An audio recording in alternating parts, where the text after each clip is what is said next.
Hello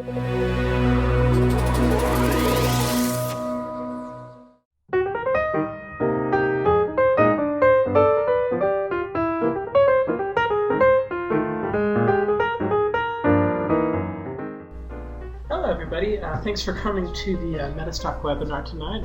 Really good to have you. I'm going to go ahead and get us started and introduce the guest. Let's go ahead and read the legal disclaimer. The demonstration today is designed to instruct you on using MetaStock and the accompanying software plugins. It's not a recommendation to buy or sell, but rather guidelines to interpreting and using specific indicators and features within the software. The information, software, and techniques presented today should only be used by investors who are aware of the risk inherent in trading. Thomson Reuters shall have no liability for any investment decisions based on the use of the software, any trading strategies, or any information provided in connection with the company.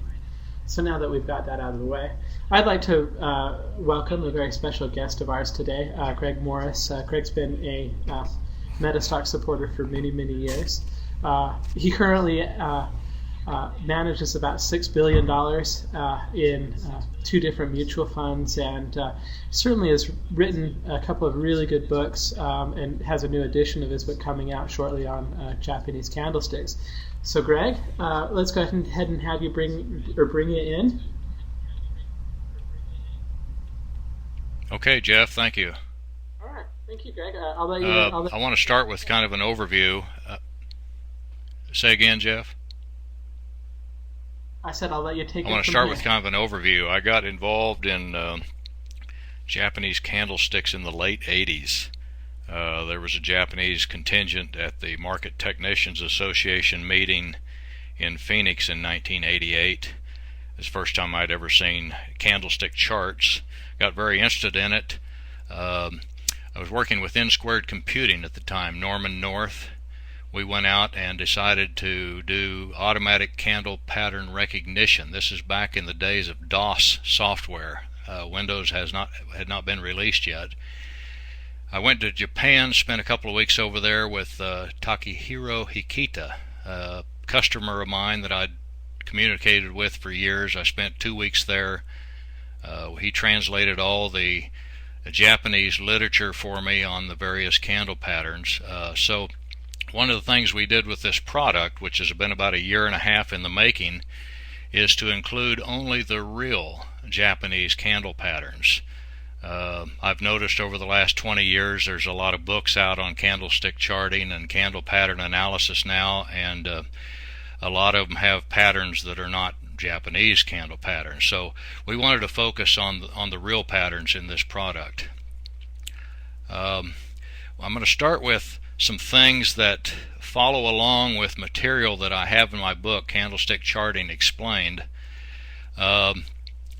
And these are all incorporated into this software product. One is that if you take a candle pattern, say a 3-day pattern such as this example here is an evening star. Now an evening star can only exist in an uptrend. It's a bearish reversal pattern that consists of 3 days. If you take those 3 days and convert them into a single candlestick, they would look like this. This single candlestick, the one to the right of the arrow, is a shooting star pattern, which is also a bearish pattern. So the concept behind this part of the analysis is that the single day candlestick that represents a multiple day pattern is also sending the same message. When we get into the software, I'll show you the scoring mechanism, and a pattern that does that gets extra points for doing this. Not all patterns do this. The evening star is fully supportive of the shooting star is fully supportive of the evening star. So that's all part of the scoring product. We're going to talk a little bit about the scoring system now. Incidentally, in my book I have just maybe too many statistics. It's just loaded with statistics. Back in the early 90s when I started this research, believe it or not, I had PCs and some Apple II computers crunching these numbers for me. one of the problems we had back then, very few data services had opening price in their data. Opening price didn't really come into being in the U.S. in the equities market. It was always there in the futures market until 1991. So it was pretty difficult to do really valid candlestick analysis prior to 1991, unless you did it manually or had a data service that provided opening prices. So what I did is I took all the optionable stocks at the time, and this last run through the data in the third edition of the book was done in 2006, so it's only 4 or 5 years old. There were 7,275 common stocks, optionable stocks, and I used the full data base for any of them back as far as it would go. So there was almost 15 million days of data that the numbers were crunched on. And this chart exists for all the patterns that are in the book.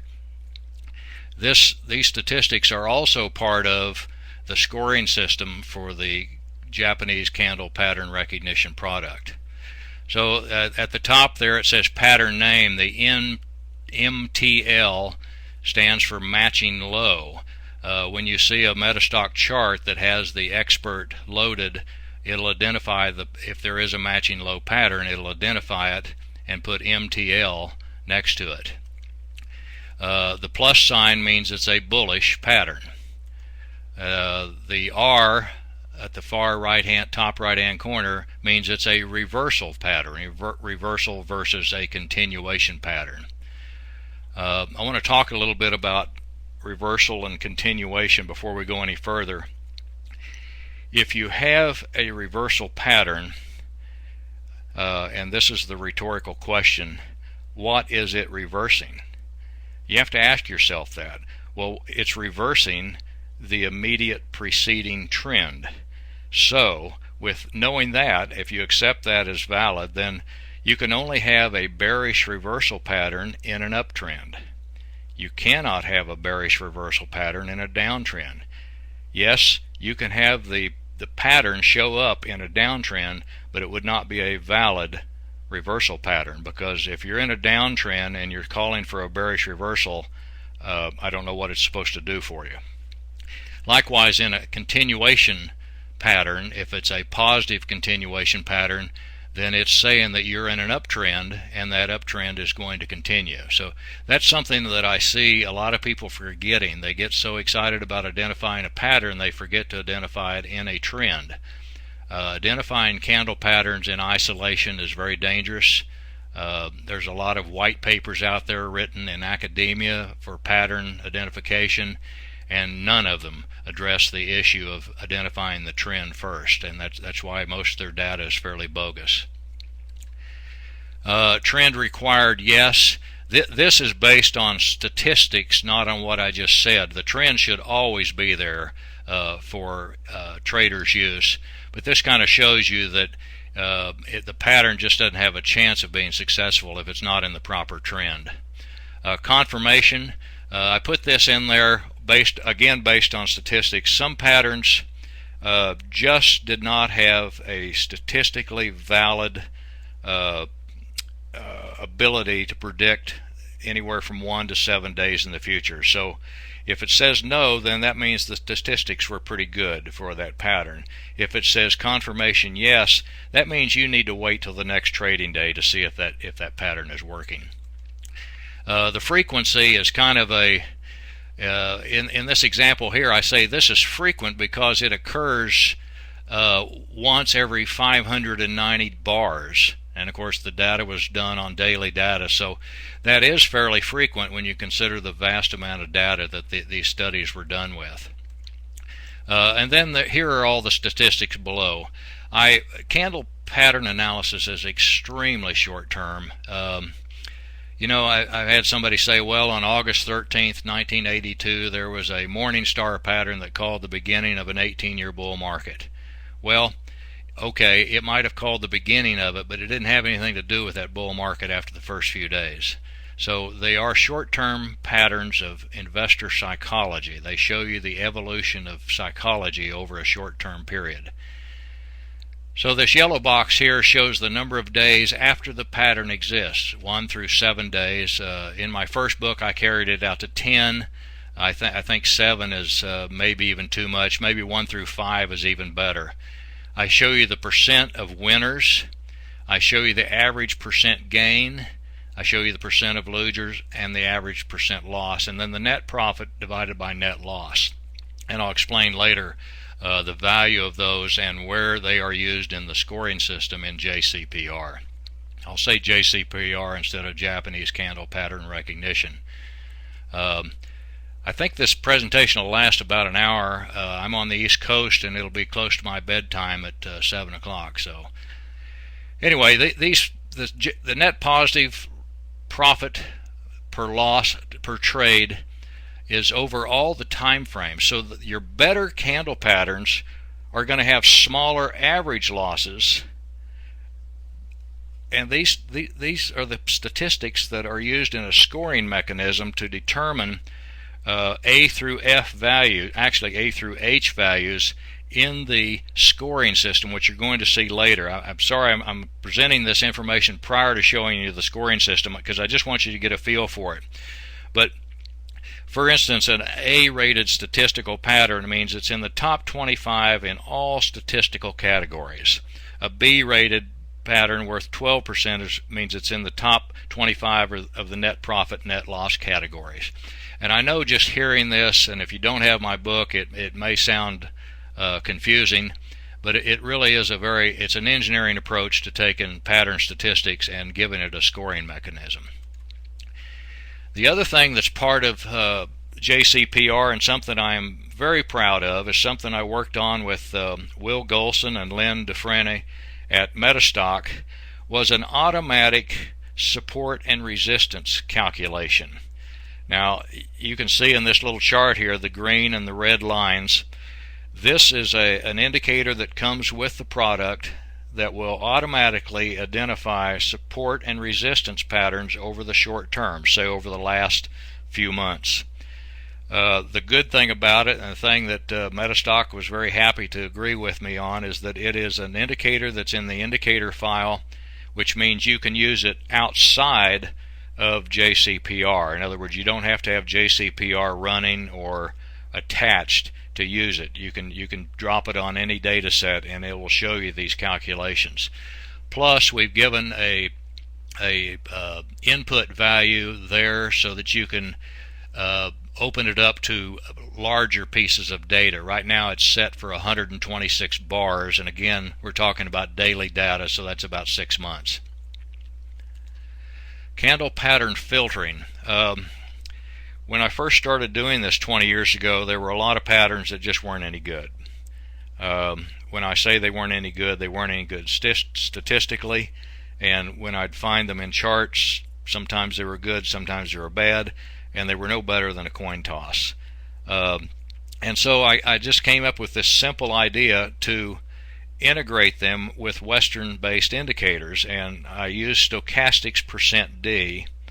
I think you all should know that stochastics %D is the 3-period moving average of the raw stochastics %K. We know that in %D, if it gets above 80, we know that it is in a pre-signal area. We know that it's just a matter of time before %D drops down below 80 again, and if that's what you're using with stochastics, that would be your sell signal.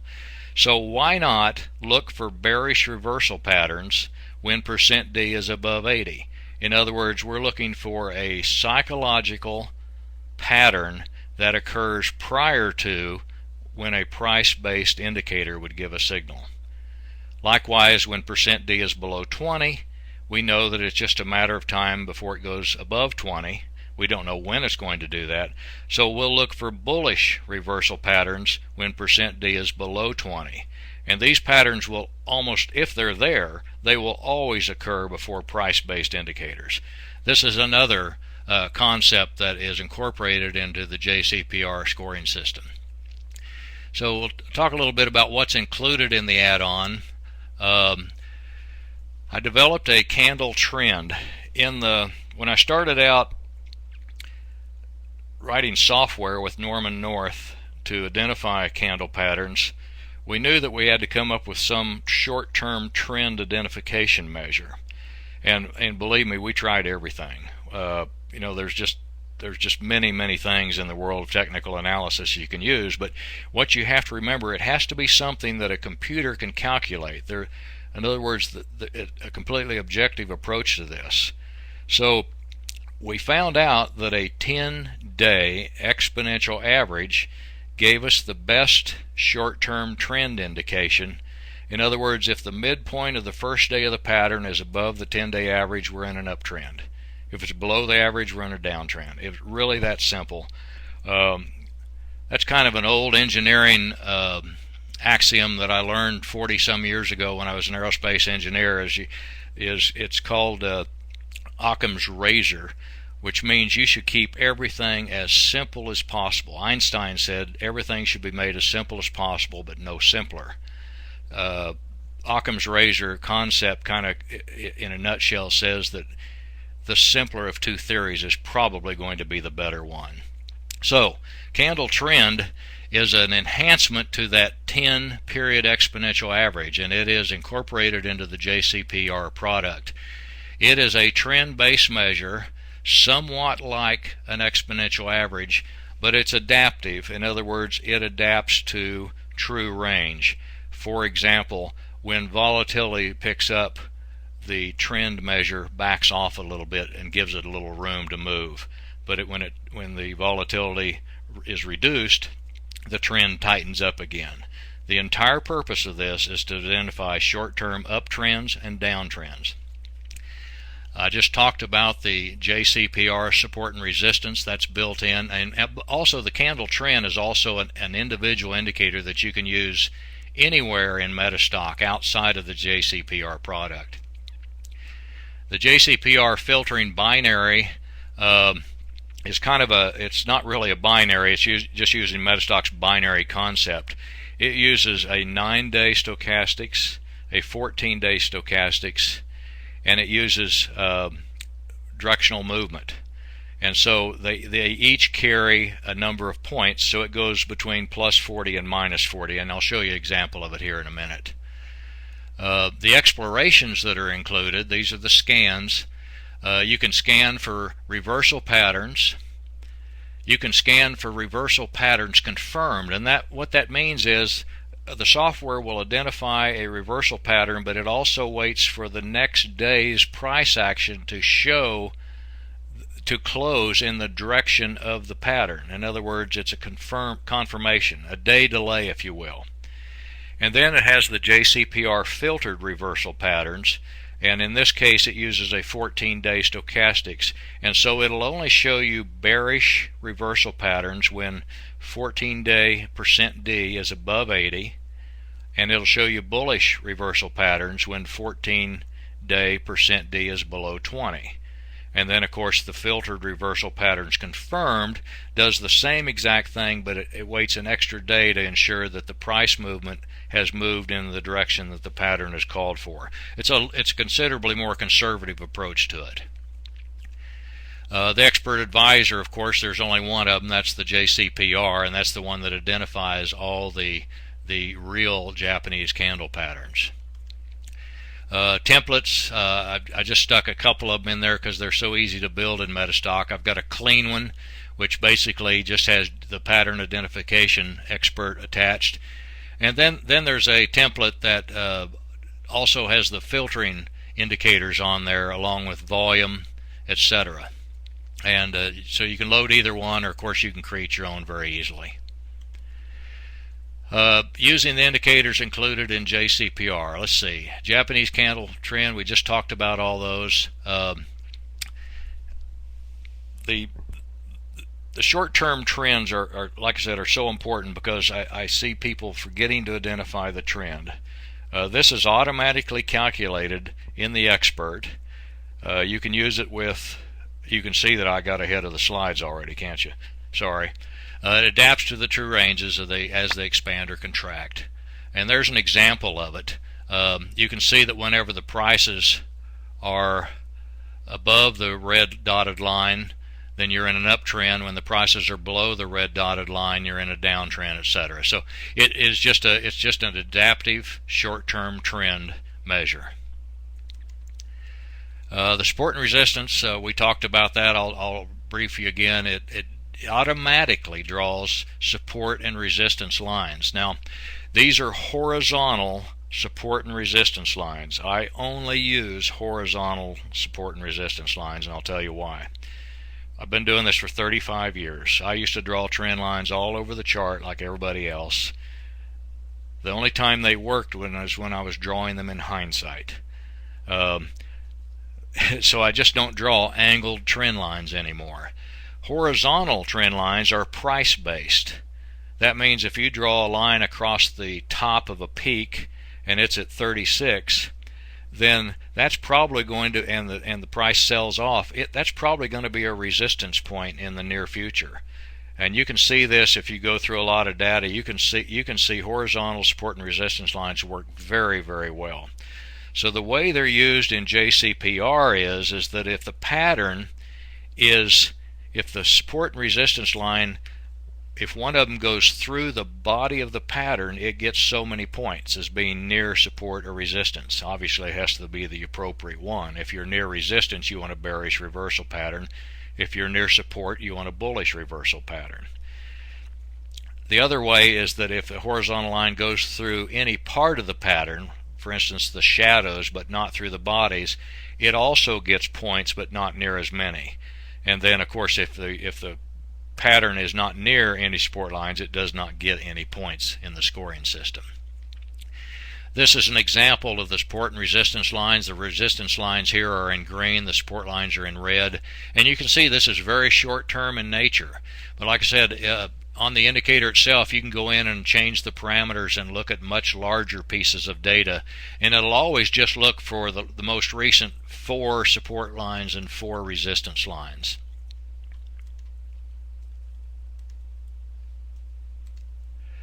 The filtering binary, like I said, uses 3 indicators: 9-day, 14-day, %D, and directional movement. And the 9-day %D carries the most weight because it's shorter term, and %D works very well because it's a smooth, raw stochastic. And then the directional movement 14-day carry 10 points.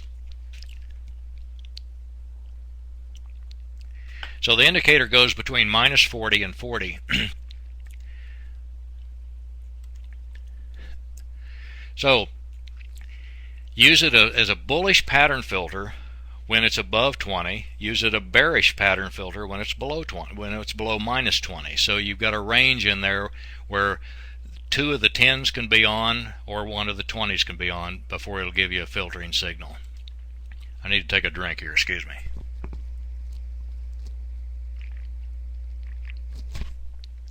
I should probably clarify that. I need to take a drink of water. Okay, this is the filtering binary, and it works a little different than the filtering that I had in the book. This was a decision that we made. In other words, when it's at the top, it's looking for bullish reversal patterns when it's up at the top of that little red arrow. Likewise, when it's down at the bottom at -40, it's looking for bearish reversal patterns. So you can see in this example here, we have a homing pigeon pattern. This looks like Apple stock that has just occurred on the last day, and the filtering binary is at +40, so that would be a very good filtered candle pattern, a very good buy signal based on candlestick analysis. We'll show you some things about the expert advisor. There's a lot of stuff on this chart. The filtering binary is at the top. You can see the dotted lines sprinkled throughout the data that identify the trend. I would recommend that you not use those. They're not part of the template because we also have a ribbon down here at the very bottom right above the date that also give you the bullish and bearish trend indications. Then you see the red and green horizontal lines showing you the support and resistance. And then over to the right is the expert, and we'll step through what information that's giving you. First of all, it gives you the name of the stock. It says Apple, gives you the value of the current close, and it says the trend currently is bearish. So we know immediately now that we've identified a bearish trend that we're only going to find bearish well, we don't do continuation patterns in this product. Sorry, we do identify them, but we don't do filtering on them. So since the trend is bearish, that means we can only have a bullish reversal pattern. Don't forget that. You cannot have a bearish reversal pattern in a downtrend. I don't know what you'd be reversing if you're already in a downtrend. The next set of lines shows you the value of all the support and resistance levels.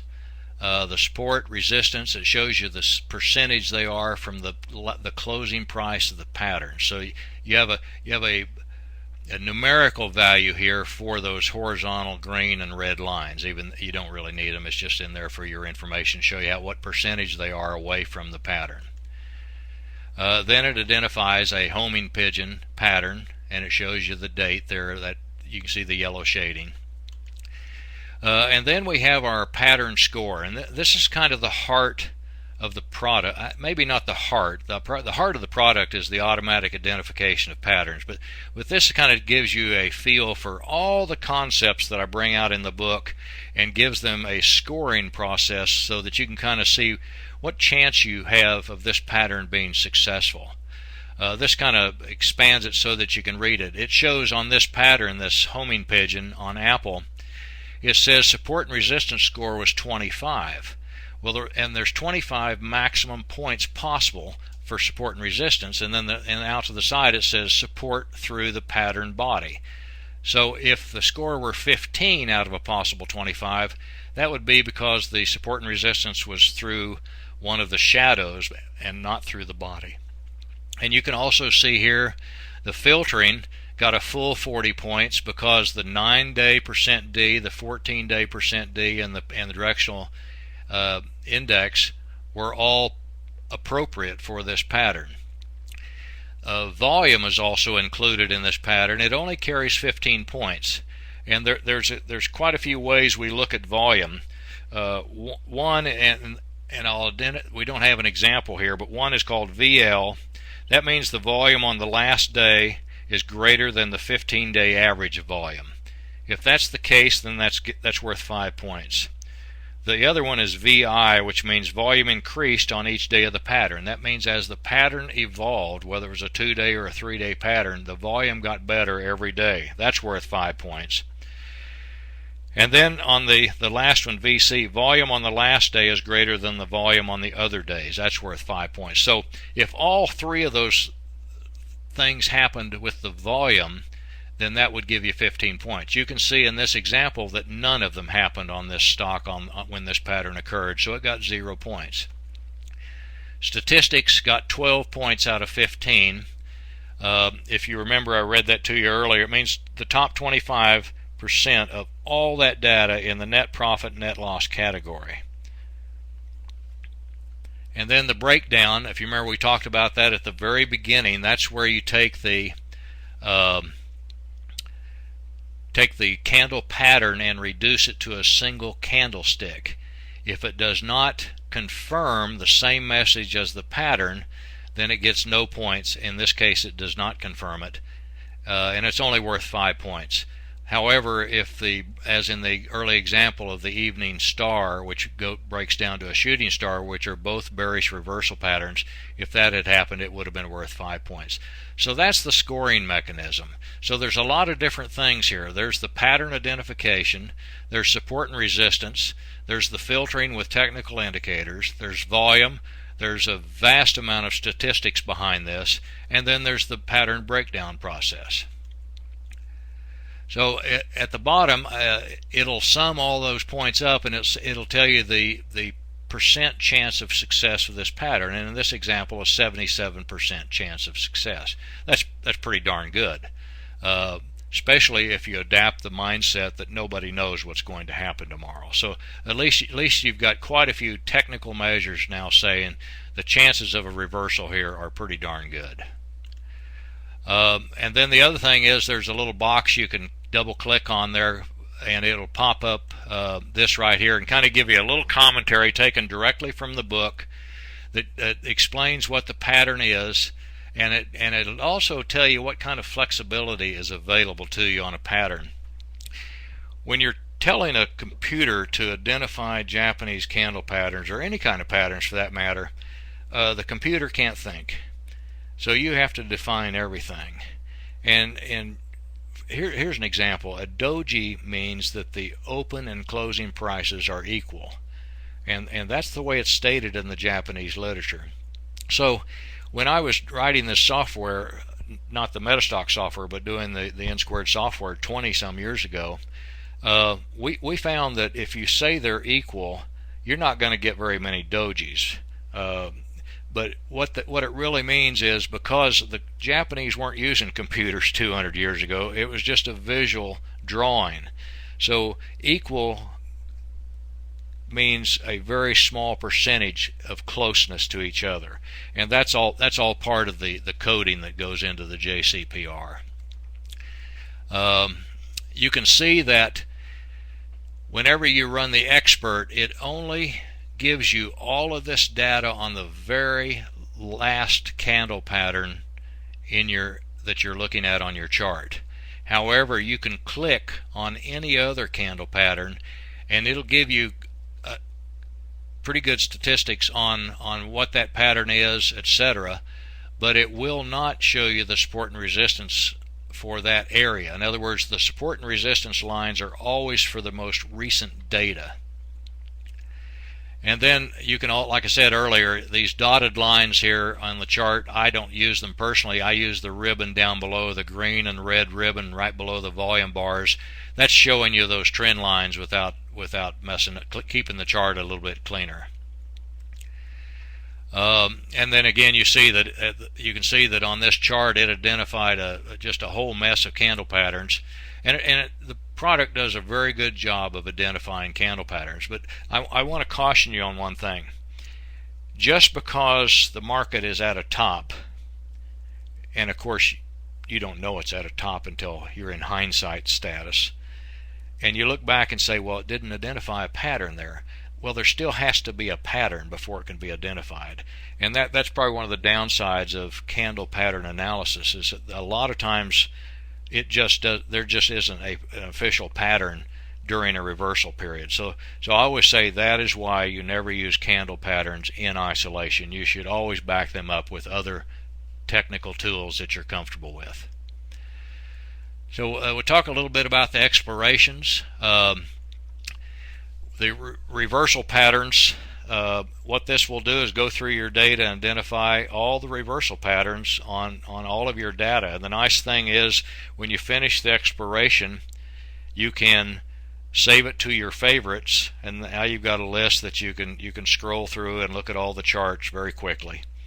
The reversal patterns that are confirmed, that only means that, let's take an engulfing pattern, a bullish engulfing pattern. Obviously, if you remember what I said, if it's a bullish engulfing pattern, it can only occur in a downtrend.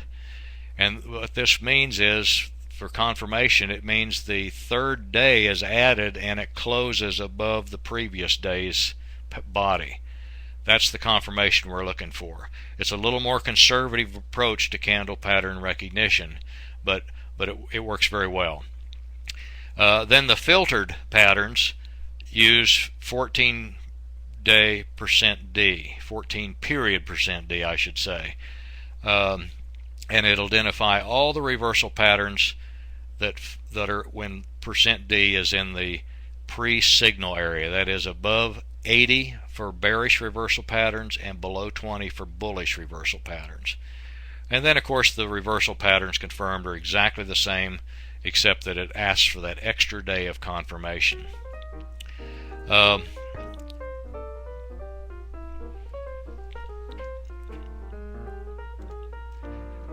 Okay, that completes my part of the presentation. I want to talk just a little bit about